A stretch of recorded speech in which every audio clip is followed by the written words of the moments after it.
Y que, aunque presidentes, directores ejecutivos y altos mandos del ejército siguen teniendo sus agendas diarias llenas de crisis económicas y conflictos militares, a la escala cósmica de la historia, la humanidad puede alzar la mirada y empezar a contemplar nuevos horizontes.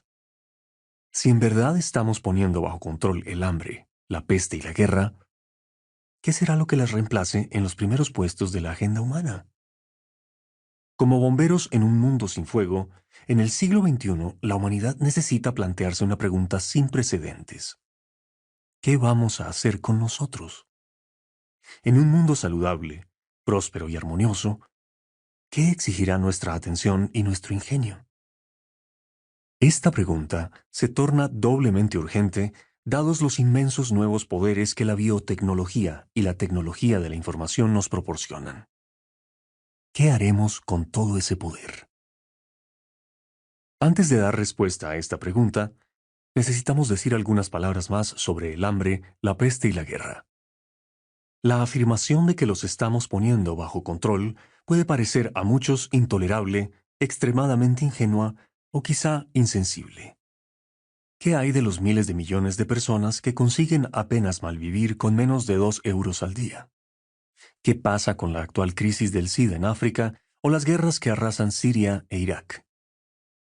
Para abordar estos problemas, dirijamos una mirada más detenida al mundo de principios del siglo XXI, antes de explorar la agenda humana de las próximas décadas. El umbral biológico de pobreza. Empecemos por el hambre, que durante miles de años ha sido el peor enemigo de la humanidad. Hasta fechas recientes, la mayoría de los humanos vivían al borde mismo del umbral biológico de pobreza, por debajo del cual las personas sucumben a la desnutrición y al hambre.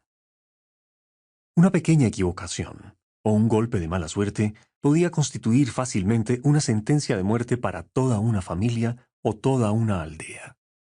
Si las lluvias torrenciales destruían nuestra cosecha de trigo o los ladrones se llevaban nuestro rebaño de cabras, nosotros y nuestros seres queridos podíamos morir de hambre. En un plano colectivo, la desgracia o la estupidez resultaban en hambrunas masivas.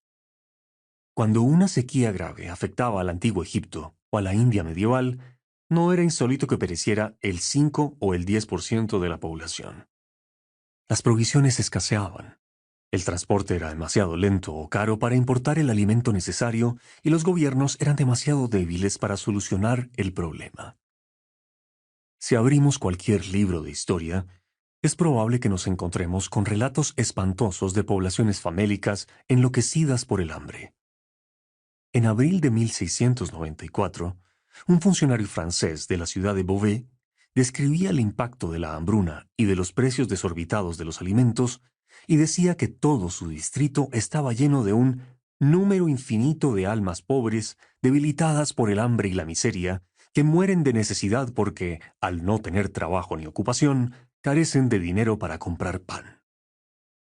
Para seguir con vida y aplacar un poco el hambre, esta pobre gente come cosas impuras tales como gatos y la carne de caballos despellejados y tirados a los montones de estiércol. Otros consumen la sangre que emana de vacas y bueyes sacrificados, y las vísceras que los cocineros arrojan a la calle.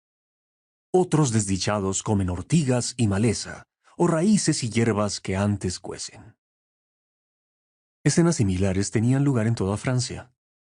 El mal tiempo había malogrado las cosechas en todo el reino los 2 años anteriores, de modo que en la primavera de 1694 los graneros estaban completamente vacíos.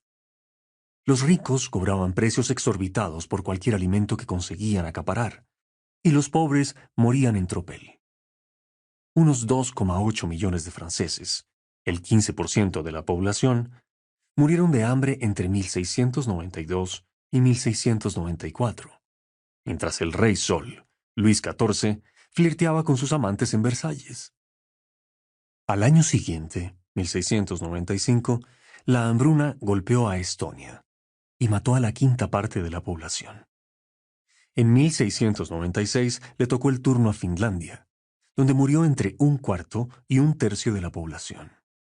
Escocia padeció una severa hambruna entre 1695 y 1698, y algunos distritos